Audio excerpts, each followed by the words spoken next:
hit that over the top of the fielder. Oh, would you believe it? He's done it. Alis Al Islam, you beauty. Unbelievable scenes here. Chittagong Kings with that boundary goes through the final.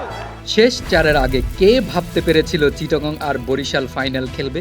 অনেকেই হয়তো ভেবেছিল number 1 দল হিসেবে আগেই ফাইনালে চলে যাবে রংপুর, আর বাকিদের মধ্যে কেউ কেউ হয়তো বরিশালকে এগিয়ে রেখেছিল ফাইনালের দৌড়ে। ক্রিকেটে যে কিছুই হতে পারে, তাই বলে এমন লজ্জার হারে বিপিএল এর এবারের আসর শেষ হবে রংপুরের, তা হয়তো কেউ কল্পনাও করতে পারেননি। তাই টি-20 ক্রিকেটে শক্তির চেয়ে বেশি কাজে দেয় মাথা। যার মাথা যত বেশি ঠান্ডা, সে তত বেশি এগিয়ে থাকে।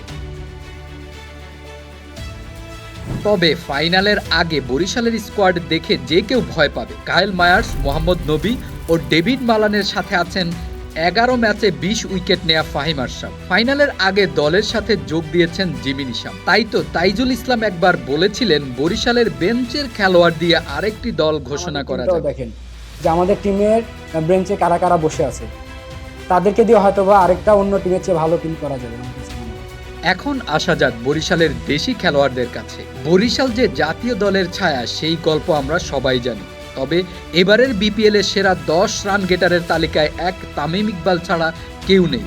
তবে জ্বলে উঠতে পারেন যে কোনো সময়, যেমনটা হয়েছে হৃদয়ের ক্ষেত্রে প্রথম কোয়ালিফায়ারে। 56 বলে খেলেছেন 82 রানের ইনিংস, যা এই চিটাগংয়ের সাথেই 9 উইকেটের বড় জয় পেতে সাহায্য করেছিল ফরচুন বরিশালকে। এবার তাকানো যেতে পারে কিংসের দিকে। বরিশালের মতো এত বড় নাম নেই।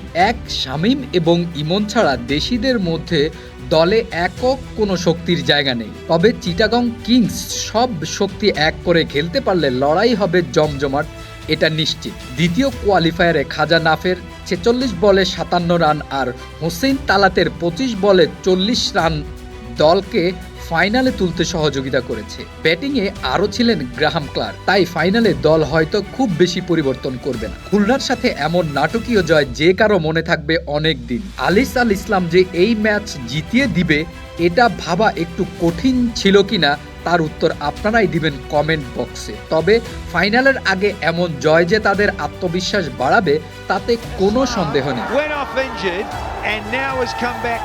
শামীমের কথা আলাদা করে বলতেই হবে। বাংলাদেশিদের মধ্যে সবার নজর কেড়েছে ব্যাকরণের বাইরে তার অসাধারণ সব শট। তাই ফাইনালে শামীমের উপর আশা থাকবে দলের। পারভেজ হোসেন ইমন বড় শট খেলতে পারেন, সুযোগ পেয়ে বড় রানও করেছেন।